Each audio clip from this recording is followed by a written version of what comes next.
You're welcome back. This is Business Morning on Channels Television. It's now time to begin our conversation or discussion for the day, which is on the Nollywood industry, looking at the industry in general as an alternative to oil and gas. We all know that Nigeria is now the biggest economy in Africa, but that may no longer be news. What could be news is the fact that the Nollywood industry has a potential to generate far much more than we can even think. Right now, we're looking at an estimate of $590 million annually into the coffers of the government. Okay, we'll look at those issues and more as we've been joined in the studio by Damilola Akimbami, as well as Dubem Ara, both economists from the Financial Derivatives Company Limited. Good morning. Good morning. Thank you for coming on the show. Thank you. I know you're regulars on the program right now.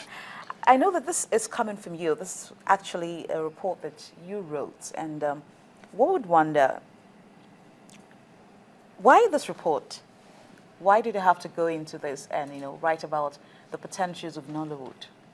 Okay, right now we're in a time where there's been a lot of attention and awareness on that industry and the need for Nigeria to diversify from oil. And if you look at all the exports that we have, it's one area where it has a lot of potential.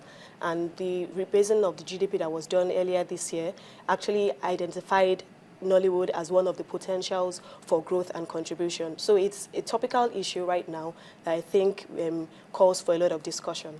All right, Dubem, what's your thoughts about the Nollywood industry and the fact that we're not paying attention to it? Well, going forward, obviously, we've talked about the fact that the GDP rebasing highlighted Nollywood or creative arts. I guess it's better to say creative arts, so let's not neglect the music section. We've seen that it could contribute to a huge portion to the economy, and we've seen in other advanced economies where this happens. As you know, that the other economies like the U.S., where the Hollywood contributes a significant portion to its GDP. I mean, why can't we replicate that here? So that's the question we're trying to ask, and trying to see how government and all of that stakeholders could play a part in making that happen going forward. Okay, before now, Damilola, we've seen the telecoms and companies making headlines in terms of the capacity to generate a lot of revenue for the Nigerian economy. And now they were trying to seek an alternative to oil and without paying attention to, like I said, not just the Nollywood, but also the creative art industry. What do you think we should be looking out for at this point?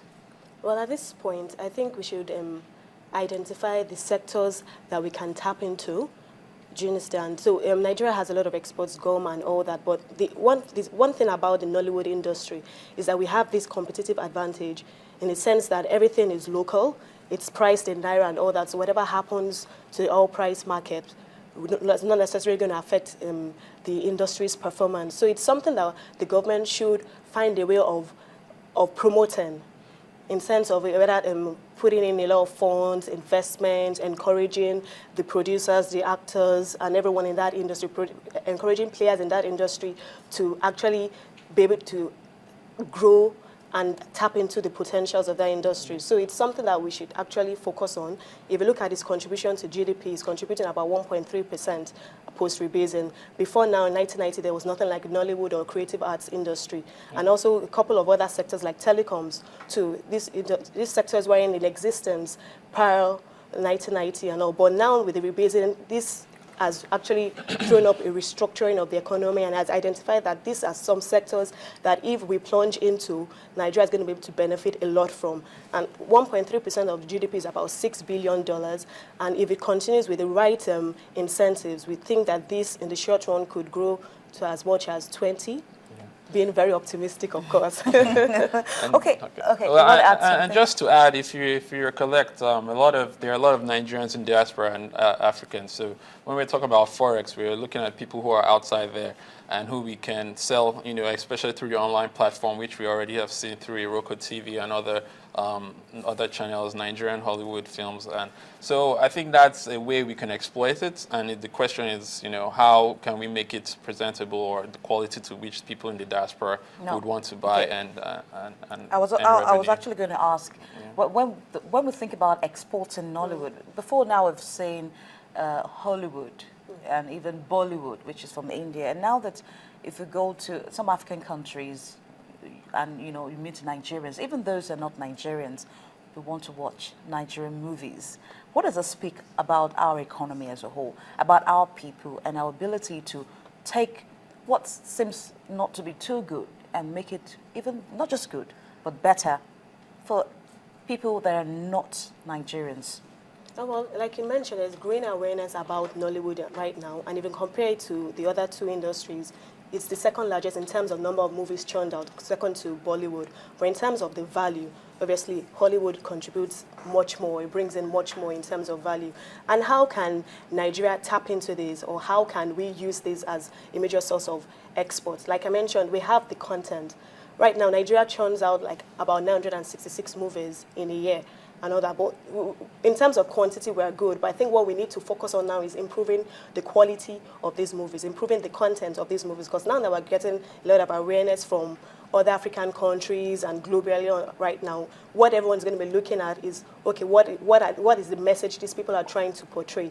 Can we compete with Hollywood in terms of the quality of the movies? Can our actors compete with these professionals? So I think we need to focus on developing talent locally so that we can also use this to promote the image of Nigeria, because we're very rich in culture. And that's why you find out that even Nigerians outside are always requesting, okay, fine, can I get this movie, can I get it? Because everyone still wants to be able to maintain that culture. So it's a good avenue for us. Okay, Dubem, when we'll talk about capacity building just very shortly, but I want us to look at an area that I know will be of interest to people out there. When we look at the quality of movies that we produce in terms of equipment, infrastructure, is one thing that is that's being referred to time and time again as to what kind of movies are we churning out that we can sell, really, because the bottom line is you have to make money. We want to make money for our economy and for ourselves as well. How can we improve in terms of equipment? Because we know that it's one issue that has been of concern to filmmakers now. Yeah.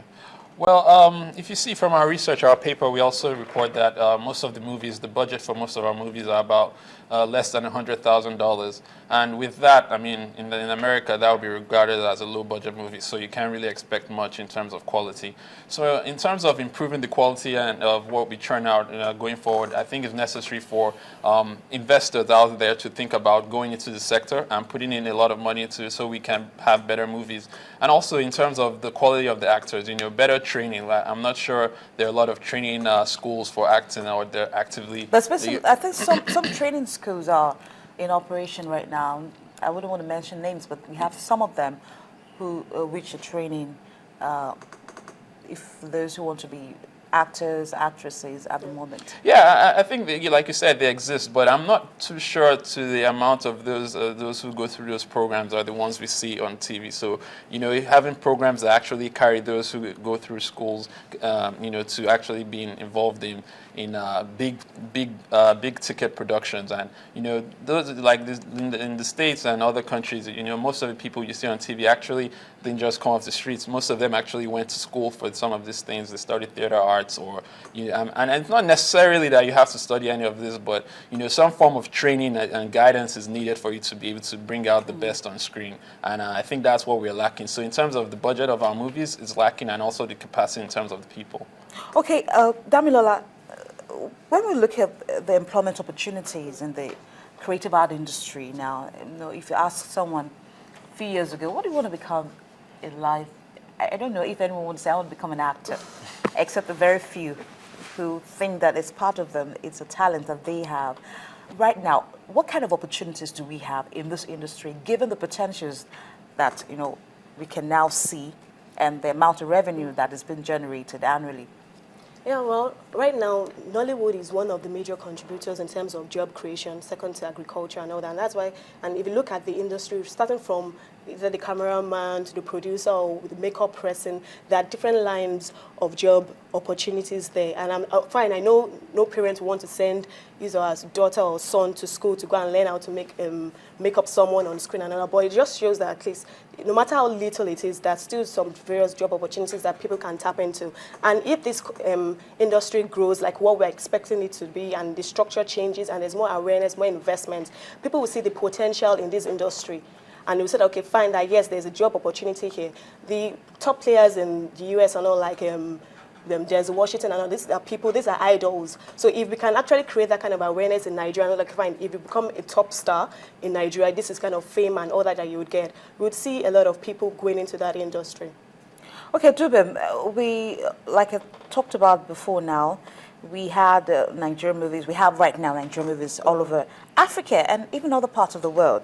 And I want us to tie this to remittance that we get from abroad, because when you look at the fact that, apart from the fact that we sell our movies abroad, we export them, okay, people, Nigerians who also living there, some of them even shoot movies abroad, and we're looking at the remittance, and it's put at 4% of our GDP at the moment.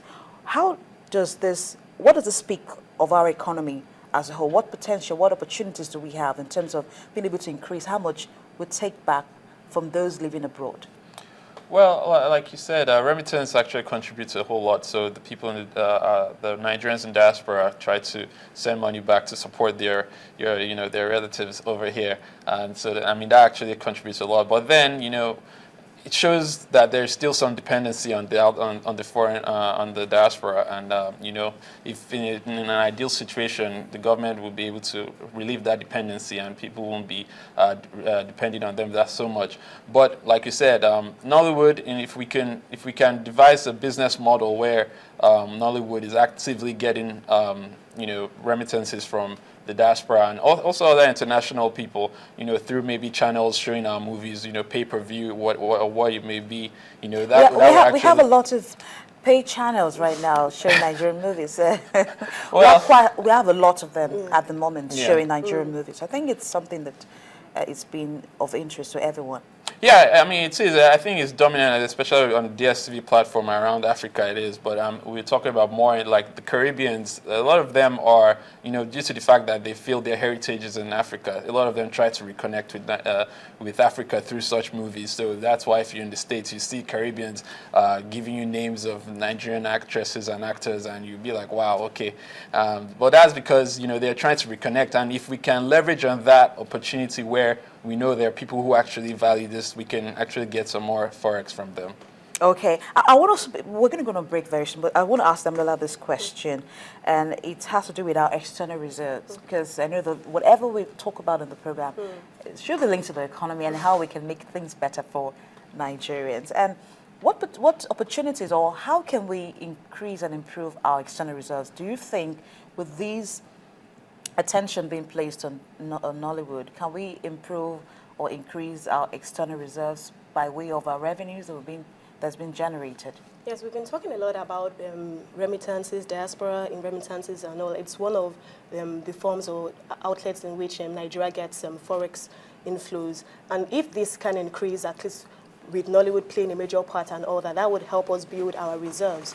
And by building our reserves, if our reserves are up to like 40, 50 billion, obviously the pressure on the Naira will decrease. So it's a very good channel in which we can promote and grow. And the fact that Nollywood, it's priced in Naira. So like I mentioned earlier, anything that happens globally, for instance, oil price, which is what we are dependent on because of our dependence on oil and all that, is not going to affect the Nollywood industry. So even if the price of oil drops to as low as $70 or something, it's not going to affect it because everything, you sell your movies in Naira.